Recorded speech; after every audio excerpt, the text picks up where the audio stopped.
Jiwn o'r siop ffrwythau, wel, dondi yn dylen ni ddweud, ffrwythau, llysiau, Becky.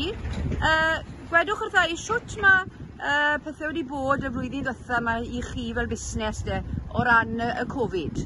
Wel, ni wedi bod yn gwerthu ffrwythau fan hyn ers 30 blynedd nawr yn Llanybydder, a ni wedi gweld i mynd lawer mwy busi, achos fi'n credu bod pawb eisiau dod mas i'r awyr iach i brynu yn lle mynd i'r archfach nadoedd. Digon gwir. Achos mae pawb ar ben ei gilydd. Ie, yn union, ie. Oeddi chi wedi gwybod newid rhywbeth yn y busnes o gwbl? Dim ond neud siŵr bod pawb yn cadw i distance fel y 2 metres apart, a bod nhw'n ciwo. Mae lawer fwy o giws mae nawr na beth o arfer. Ie, siwr o fod ydy.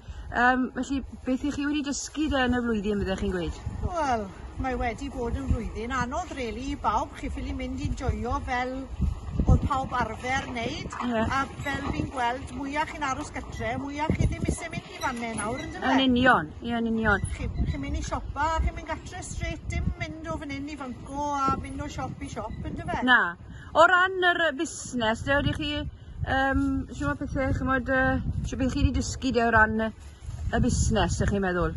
Wel, dim ond bod pobl yn mwy, maen nhw'n mwy careful ac yn watcho beth maen nhw'n neud. Ambell un ddim yn licio bod rhy agos i berson arall, a ni jyst goffod cario ymlaen.